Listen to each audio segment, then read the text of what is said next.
महफिल Urdu YouTube channel पर आपका एक बार फिर से इस्तकबाल है और आपको खुशामदीद कहते हैं। प्यारे बच्चों, आज हम NCERT उर्दू क्लास 7 का दूसरा लेसन यानी कि दूसरा सबक पढ़ेंगे, उसको समझेंगे और साथ ही साथ उसके क्वेश्चन आंसर भी करेंगे। उम्मीद है कि आपने फर्स्ट लेसन के क्वेश्चन आंसर कर लिए होंगे, होमवर्क कंप्लीट कर लिया होगा।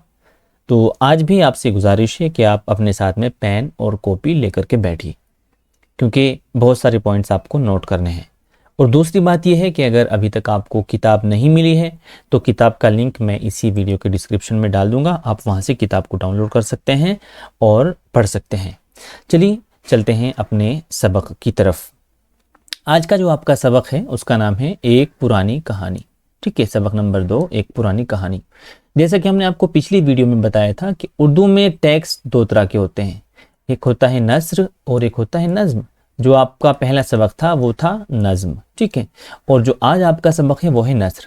अब नज्म और नस्र किसको कहते हैं ये भी हम आपको बता चुके हैं। नज्म कहते हैं पद्य को, इसको हम पद्यांश भी बोलते हैं, और नस्र कहते हैं गद्य को। ठीक है, तो ये आप समझ लीजिए। ठीक, इतनी बात आपको समझ आई होगी। तो चलिए अब देर ना करते हुए आज के पाठ को शुरू करते हैं। तो सबक का नाम है एक पुरानी कहानी। बहुत इंटरेस्टिंग आपकी कहानी होने वाली है, इसको गौर से सुनिए और पढ़िए, मेरे साथ साथ ही आप पढ़ सकते हैं।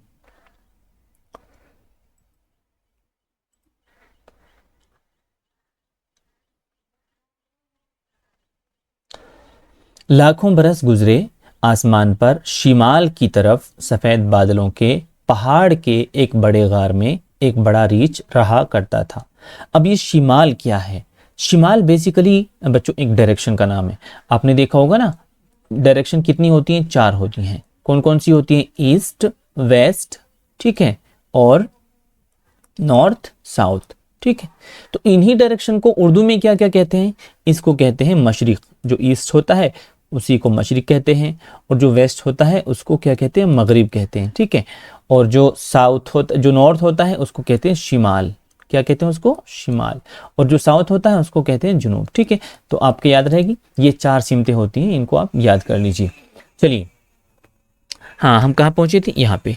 ये रीछ दिन भर पड़ा सोता रहता और शाम के वक्त उठकर सितारों को छेड़ता और उनसे शरारतें क्या करता था? पूर्ण विराम। ये जो है ना यहाँ पे, ये जो आपको दिख रहा है, ये पूर्ण विराम का काम करता है। जैसे हिंदी में पूर्ण विराम होता है और इंग्लिश में फुल स्टॉप होता है, वैसे ही उर्दू में होता है, इसको कहते हैं वक्फा। ठीक है, चलिए। उसकी बदतमीजियों और शरारतों से आसमान पर बसने वाले तंग आ गए थे। देखिए, यहाँ से यहाँ तक ये क्या है? एक पैराग्राफ है। ठीक है, इसके बारे में हम आपको समझा चुके हैं क्लास में भी। चलिए, कभी तो वो किसी नन्हे सितारे को गेंद की तरह लुढ़का देता और वो सितारा कलाबाजियां खाता दुनिया में आ गिरता, या कभी वो उन्हें अपनी असली जगह से हटा देता और वो बेचारे इधर उधर भटकते फिरते। आखिर एक दिन तंग आकर वो 7 सितारे, जिन्हें 7 बहनें कहते हैं, चांद के अक्लमंद बूढ़े आदमी के पास गए और रीछ की शरारतों का जिक्र करके उससे मदद चाही। बूढ़ा किसके पास गए? जो चांद पे रहने वाला बूढ़ा था उसके पास। बूढ़ा थोड़ी देर तो सर खुजाता रहा, फिर बोला, अच्छा, मैं इस नामाकूल की खूब मरम्मत करूंगा, तुम फिक्र ना करो। 7 बहनों ने उसका शुक्रिया अदा किया और खुश खुश वापस चली गईं। ठीक है, देखिए भालू कितना प्यारा लग रहा है बच्चों, है ना। चलिए आगे बढ़ते हैं। और वो बूढ़ा कौन है जिससे शिकायत की? वो बूढ़ा यहाँ बैठा हुआ है, देख सकते हैं आप इसको। चलिए आगे पढ़ लेते हैं। दूसरे दिन चांद के बूढ़े ने रीछ को अपने करीब बुलाकर खूब डांटा और कहा, अगर तुम ज्यादा शरारतें करोगे तो तुमको आसमानी बस्ती से निकाल दिया जाएगा। बस्ती किसको कहते हैं? बस्ती बेसिकली गांव को कहते हैं। जब एक जगह बहुत सारे लोग अपने अपने घर बसा के रहने लगते हैं तो उसको बस्ती बोलते हैं। क्या तुम्हें मालूम नहीं कि इन नन्हे मुन्ने सितारों की रोशनी से दुनिया में इंसान और जहाज अपना अपना रास्ता देखते हैं, लेकिन तुम उन्हें रोज खेल खेल में खत्म कर देते हो। तुम्हें ये भी मालूम नहीं कि जब ये सितारे अपनी असली जगह पर नहीं रहते तो दुनिया के मुसाफिर और जहाज रास्ता भूल जाते हैं। हाँ, तो बच्चों यहाँ पर एक समझने वाली बात है कि आप जानते हैं कि सितारे देख कर के रात को रास्तों की पहचान होती है। जी हाँ, कुछ सितारे ऐसे हैं जो ईस्ट की तरफ निकलते हैं, कुछ ऐसे हैं जो वेस्ट में रहते हैं, कुछ ऐसे हैं जो नॉर्थ में, और कुछ ऐसे हैं जो साउथ में। ठीक है, तो सितारों की भी अलग अलग डायरेक्शन होती है और जो पहचानने वाले लोग हैं वो सितारों को देख के पहचान जाते हैं कि ये ईस्ट की साइड का सितारा है या फिर वेस्ट का है। ठीक है पुराने ज़माने में जब हमारे पास मैप नहीं था और इस तरह की चीज़ें नहीं थी तो पहले सितारों से ही लोग रास्ता पहचाना करते थे। चलिए आगे पढ़ते हैं। मियाँ रीछ ने इस कान सुना और उस कान निकाल दिया और कहकहा मारकर बोला। कहकहा मारना कहते हैं ज़ोर से हंसने को। मैंने क्या दुनिया के जहाज़ों और मुसाफिरों की रोशनी का ठेका लिया है जो उनकी फिक्र करूं। देखिए कैसे हंस रहा है ना, कैसे हंस रहा है रीछ। चलिए आगे पढ़ते हैं। हाँ, तो ये कहकर रीछ चला गया। जाने के बाद बूढ़े ने बहुत देर सोचा कि इस शैतान को किस तरह काबू में लाऊं। यकायक यानी कि एकदम उसे ख्याल आया कि ओरियन देव से मदद लेनी चाहिए। ओरियन देव एक ताकतवर सितारे का नाम था जो उस जमाने में बहुत अच्छा शिकारी समझा जाता था और उसकी ताकत की वजह से उसे देव कहते थे। ये सोचकर बूढ़े ने दूसरे दिन ओरियन देव को बुला भेजा, यानी कि उसको बुला दिया। उसके आने पर बड़ी देर तक दोनों में कानाफूसी होती रही। अब कानाफूसी किसे कहते हैं बच्चों? कानाफूसी कहते हैं जब हम एक दूसरे के कान में, यानी कि बहुत हल्की आवाज़ में बात करते हैं, कान में कहते हैं, तो उसको कानाफूसी करना कहते हैं। आखिर ये फैसला हुआ कि वो आज शाम रीछ को पकड़ने की कोशिश करें। चुनाचे रात गए। ओरियन देव ने शेर की खाल पहनी और रीछ के गार की तरफ चला। गार किसे कहते हैं?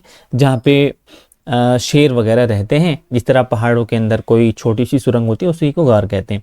गार की तरफ चला।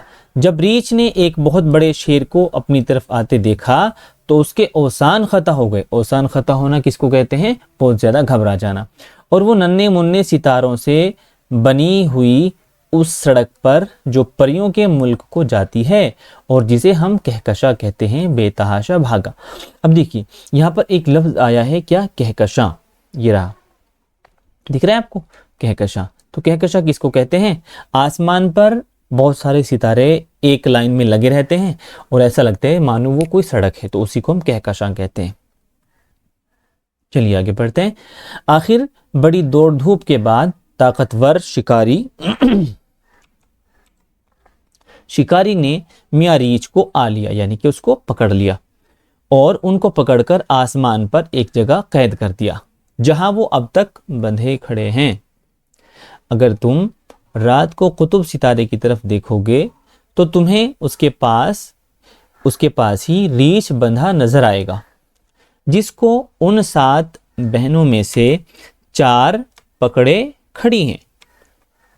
बाकी तीनों बहनों ने उसकी दुम पकड़ रखी है। दुम कहते हैं पूंछ को। ठीक है, चलिए अगर तुम आसमान पर नजर दौड़ाओ तो तुम्हें ओरियन देव भी तीरों कमान लिए रीछ की तरफ निशाना लगाए खड़ा नजर आएगा।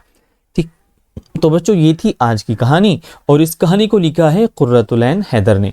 ये एक बहुत ही बड़ी अफसाना निगार उर्दू की मानी जाती हैं और इन्होंने इस कहानी को लिखा है। तो पार्ट आपका ख़त्म हुआ, लेकिन आइए अब आंसर हम इसके होमवर्क की तरफ चलते हैं और देख लेते हैं। पार्ट थोड़ा लंबा हो जाएगा, उससे घबराना नहीं है क्योंकि हम सारी चीज़ें एक ही वीडियो में कवर करेंगे।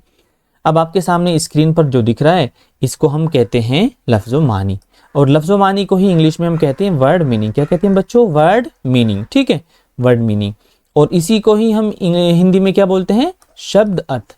तो जो शब्द होते हैं उनको लफ्ज़ बोला जाता है और जो अर्थ होते हैं उसको मानी बोला जाता है। इसी तरह जो लफ्ज़ होते हैं उनको वर्ड और जो मानी होते हैं उनको मीनिंग।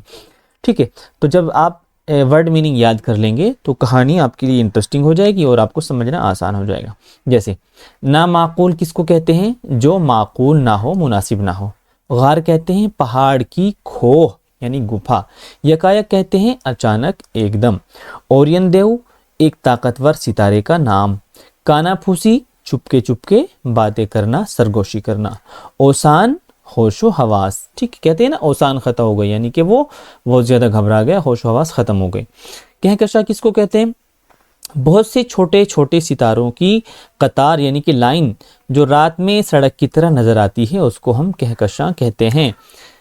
अच्छा, कुतुब सितारा किसको कहते हैं? वो रोशन तारा जो शिमाल की तरफ नज़र आता है, जिसकी मदद से सिमत की शनाख्त में मदद मिलती है। हम आपको बता चुके हैं कि शिमाल किसको कहते हैं। शिमाल कहते हैं नॉर्थ को, ठीक है।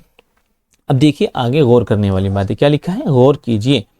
इस कहानी में रीछ की शरारत की वजह से सितारों को होने वाली परेशानी और उसकी तकलीफ से निजात दिलाने की तदबीर का जिक्र किया गया है। आखिरकार ओरियन देव की मदद से शरारती रीछ कैद हो जाता है। हमें कभी किसी को तकलीफ नहीं देनी चाहिए और ना ही परेशान करना चाहिए। तो दोस्तों, हर कहानी से जैसे हमें कुछ सीखने को मिलता है, इससे भी हमें एक सीख मिलती है कि हमें कभी भी किसी को क्या नहीं करना चाहिए, किसी को परेशान नहीं करना चाहिए और किसी की परेशानी का सबब हमें नहीं बनना चाहिए। चलिए आगे देख लेते हैं। ये एक तमसीली कहानी है जिसमें सितारों और सैयारों को इंसानों की तरह पेश किया गया है। अब आपका सोचने वाला काम है, आपको सोचना है और बताना है। सोचिए और बताइए, सितारों ने रीछ की शिकायत चांद से क्यों की? बताइए। हम आपको बता चुके हैं क्योंकि जो रीछ था वो सितारों को परेशान करता था, ठीक है। चांद के बूढ़े ने रीछ से क्या कहा? ओरियन देवता कौन था और उसने रीछ को कैसे काबू में किया? ठीक है, आपको इनके जवाब अपनी कॉपी में नोट करने हैं। चौथा है, आसमान पर रीछ, ओरियन देव और सितारे किस शक्ल में नजर आते हैं? ये भी आपको अपनी नोटबुक में लिखना है। अब नीचे आइए, नीचे लिखे सवालों के जवाबात में से आप कौन सा जवाब मुंतखब करेंगे, चूज करेंगे और क्यों? अलिफ, जहाज रास्ता ना भूलें, इसके लिए वो किसकी मदद लेते हैं? बताइए। सूरज, सितारे, कुतुबनुमा, चांद, ठीक है, किसकी लेते हैं बच्चों? सितारे की लेते हैं। अब मैंने आपको एक एग्जांपल दे दिया, अब आपको खुद ही करना है आगे।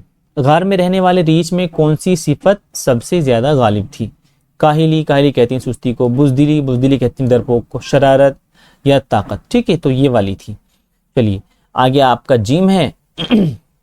दर्ज झेल, दर्ज झेल कहते हैं निम्नलिखित दर्ज झेल में से किसकी रफ्तार सबसे तेज है?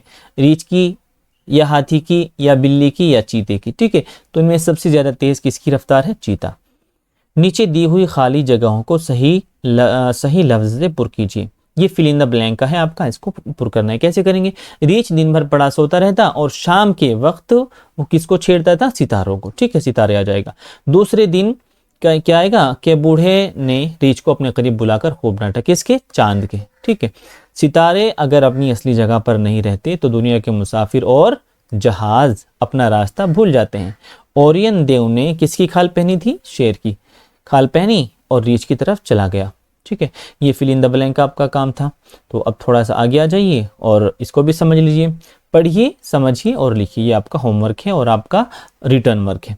बड़ी देर तक दोनों में कानाफूसी होती रही। कानाफूसी करना एक क्या है? मुहावरा है जिसके माना है चुपके चुपके कान में बातें करना। आप जानते हैं कि वो अल्फाज जो फ़िल पर ख़त्म होते हैं और अपने असल माना के बजाय दूसरे माना में इस्तेमाल होते हैं, उन्हें मुहावरा कहते हैं। नीचे दिए गए मुहावरों को अपने जुमलों में इस्तेमाल कीजिए, ठीक है। जुमलों में यानी कि इनको अपने वाक्यों में प्रयोग करना है, अपने सेंटेंस में यूज़ करना है। कलाबाजियाँ खाना कैसे कर सकते हैं? ठीक है, इसको अपने आप वाक्य में प्रयोग करना है। कैसे करेंगे? फॉर एग्जाम्पल मैं आपको बता देता हूँ कि गद्दों पर हम सभी दोस्तों ने खूब कलाबाजियाँ खाई। आप ऐसे लिख सकते हैं। नाक में दम करना आप कैसे लिख सकते हैं कि घर में पाली हुई बिल्ली ने हम सबके नाक में दम कर दिया, ठीक है, ऐसे। और ये वाला, शेर को सामने देखकर हम सभी के औसान खता हो गए, ऐसे लिख सकते हैं। इस कान सुनना, उस कान निकाल देना, इसको तो आप लोग सभी करते हैं। टीचर्स आपको एक बात बताते हैं, आप एक कान सुनते हैं, दूसरे से निकाल देते हैं। इसको भी वाक्य में प्रयोग करना है। सर खुजाने की फुर्सत ना होना, ठीक है, बहुत ज़्यादा बिजी होना इसका मतलब है, और इसको भी आप अपने वाक्यों में प्रयोग करेंगे। नीचे दिए गए अल्फाज को गौर से पढ़िए। ये क्या करना है? आपको गौर से पढ़ना है और फिर इनके बारे में बताना है। भाग दौड़, चमक दमक, चीखो पुकार, ये मुरक्कब अल्फाज हैं। जो बज़ाहिर अलग अलग हैं लेकिन दोनों एक ही मफ़हूम में इस्तेमाल होते हैं। अपने हम जमात साथियों से गुफ्तगू कीजिए यानी बात कीजिए और इस तरह के 5 मुरक्कब अल्फाज मालूम करके लिखिए। ठीक है, ऐसे अल्फाज जो एक ही माना देते हों। देखो, भाग दौड़ करना क्या होता है? कोशिश करना। चमक दमक आप जानते हैं, चीखो पुकार, ये एक ही दो आने में तो ये दो हैं लेकिन मानी इनके एक ही है। ठीक है, तो आपको ऐसे 5 अल्फाज ढूंढने हैं और यहाँ पे लिखने हैं। ठीक है, चलिए आगे चलते हैं। मुसाफिर का मतलब है सफ़र करने वाला। ये इसमें फ़ाइल है। इसमें फ़ाइल कहते हैं किसको बच्चों? कर्ता को। ठीक है, कर्ता, वर्कर, यानी ऐसा इसम कहते हैं किसको? नाम को, जिससे किसी काम के करने का पता चले, इसमें फ़ाइल कहलाता है। दर्ज झेल अल्फाज के इसमें फ़ाइल तलाश करके लिखिए। शुक्र अदा करने वाला, इसमें फ़ाइल कौन सा है?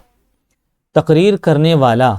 ठीक है, इबादत करने वाला, इबादत करने वाला, शुक्र अदा करने वाला बच्चों कौन कहलाएगा? शाकिर। ठीक है, तकरीर करने वाला कौन होगा? मुकर्रिर। इबादत करने वाला कौन होगा? आबिद।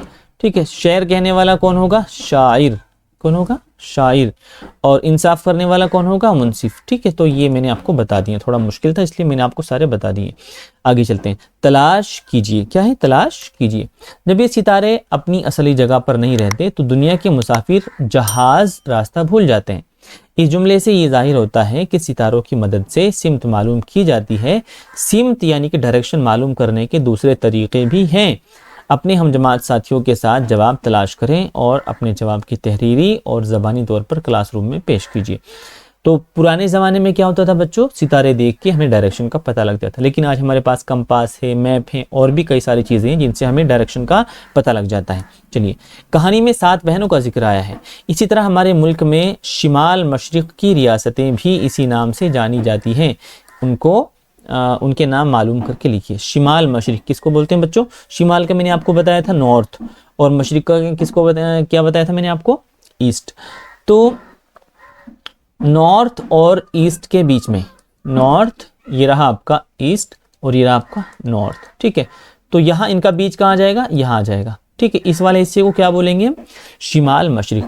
ठीक है, तो रियासतें भी इसी नाम से जानी जाती हैं, उनके नाम मालूम करके लिखिए। आपको बताना है कि हमारे मुल्क में यहाँ कौन कौन सी रियासतें हैं। यहाँ सातों के नाम आपको लिखने हैं। आगे आ जाते हैं। आसमान में तारों को देखते वक्त मुख्तलिफ शक्लें नज़र आती हैं। आपको कौन सी शक्ल दिखाई देती है? इसके बारे में दोस्तों से गुफ्तगू कीजिए। आगे आता है आपका तख्लीकी इजहार। ठीक है, इस कहानी में 7 सितारों और ओरियन देव का किस्सा बयान किया गया है। इसी तरह ज़मीन, चांद और सूरज के बारे में बहुत से किस्से मशहूर हैं। अपने उस्ताद या बड़ों से उनके किस्से मालूम कीजिए और किसी एक किस्से को अपनी ज़बान में लिखिए। क्या कि सूरज, चांद, सितारों के बारे में जो कहानियाँ आपके घरों में प्रचलित हैं उनको आपको अपने बड़ों से सुनना है और यहाँ पे लिखना है। अमली काम। अब आपका क्या काम बचा? जो आपका प्रैक्टिकली वर्क है। आपने पढ़ा कि ओरियन देव और चांद के बूढ़े ने कानाफूसी करके रीछ के मुतालिक कुछ फैसला किया था। इसी तरह कानाफूसी या सरगोशी का एक खेल खेला जाता है जिसे अंग्रेजी ज़बान में चाइनीज़ विस्पर कहते हैं। इस खेल के बारे में एक पैराग्राफ लिखिए और अपने साथियों के साथ इसको खेलिए। ठीक है, ये आपका क्या है? प्रैक्टिकली वर्क है। एक पेज और रह गया है दोस्तों, आपको घबराने की ज़रूरत नहीं, वीडियो थोड़ा सा लंबा ज़रूर हुआ है। तो नीले आसमान का ताल्लुक सूरज की रोशनी के बिखराव से है। नीली रोशनी सुर्ख रोशनी के मुकाबले ज़्यादा तेज़ फैलती है। सूरज की रोशनी जब ज़र्रात से भरी ज़मीनी फ़ज़ा से गुजरती है तो नीला रंग फैलने की वजह से आसमान नीला नज़र आता है। आसमान एक्चुअल में नीला नहीं है। अपने दोस्तों के साथ गुफ्तगू कीजिए और इन सवालों के जवाब मालूम कीजिए। रात के वक्त आसमान सियाह यानी ब्लैक यानी काला नज़र आता है, जबकि सूरज हमेशा आसमान में मौजूद रहता है। और बारिश के बाद ही कौसे क़ज़ा यानी धनक में नीले के साथ और कौन कौन से 6 रंग नज़र आते हैं उनको भी आपको क्या करना है? बताना है। चलिए अब लास्ट में बिल्कुल देख लेते हैं। यहाँ पे क्या है? निज़ाम शमसी के सैयारों और उनके अंग्रेज़ी ज़बान में नामों का सही जोड़ मिलाइए। नीचे क्या है? नीचे बहुत सारे नाम लिखे गए हैं, आपको इनको आपस में मिलाना है। ठीक है, कुछ नाम इंग्लिश में हैं और कुछ नाम उर्दू में हैं। जैसे क्या है? अतारद, ज़ोहरा, ज़मीन, मरीख़, मुश्तरी, ज़ुहल, यूरेनस और नेपच्यून। आपको क्या करना है, जो ये नाम है आपको इनका मिलान करना है। ये इनका सीरियल सही नहीं है, कुछ यानी कि जो लिखा हुआ है उसके सामने उसी का इंग्लिश नहीं है बल्कि ऊपर नीचे है। जैसे ज़मीन है तो ज़मीन को क्या बोलते हैं बच्चों, अर्थ बोलते हैं, ठीक है, ज़मीन का इसके साथ हो जाएगा। जैसे यूरेनस है तो इसका इसके साथ हो जाएगा। ऐसे ही आपको इनका क्या करना है, इनका आपको मिलान करना है, ठीक है। आप इनका मिलान कर लीजिए और यहाँ पे आप देख सकते हैं ये क्या है, सूरज है हमारा, क्या है बच्चों, सूरज है यहाँ पे। और इसके सबसे नज़दीक कौन है, अतारद, फिर कौन है, ज़ोहरा, फिर ज़मीन, फिर मरीख, फिर मुश्तरी, उसके बाद ज़ुहल और उसके बाद यूरेनस और उसके बाद नेपच्यून। तो ये है हमारा जो फ़ज़ा है, उसके अंदर जो हमारे सैयारे हैं उनका यहाँ पे आपको एक चित्र दिख रहा है, ठीक है। तो ये थी बच्चों आज का हमारा सबक। उम्मीद करते हैं कि आपने इसको खूब अच्छे से समझा होगा और खूब मज़े किए होंगे। तो अगर आपने अभी तक इसका होमवर्क नोट नहीं किया है तो दोबारा इस वीडियो को देखिए और होमवर्क इसका नोट कर लीजिए, ठीक है। और अगर आपने अभी तक ये चैनल सब्सक्राइब नहीं किया है तो उसको भी कर लीजिए, क्योंकि इसी चैनल पर आपको पूरी किताब पढ़ाई जाएगी और सारे सबक हम आपको इसी चैनल के थ्रू पढ़ाएंगे।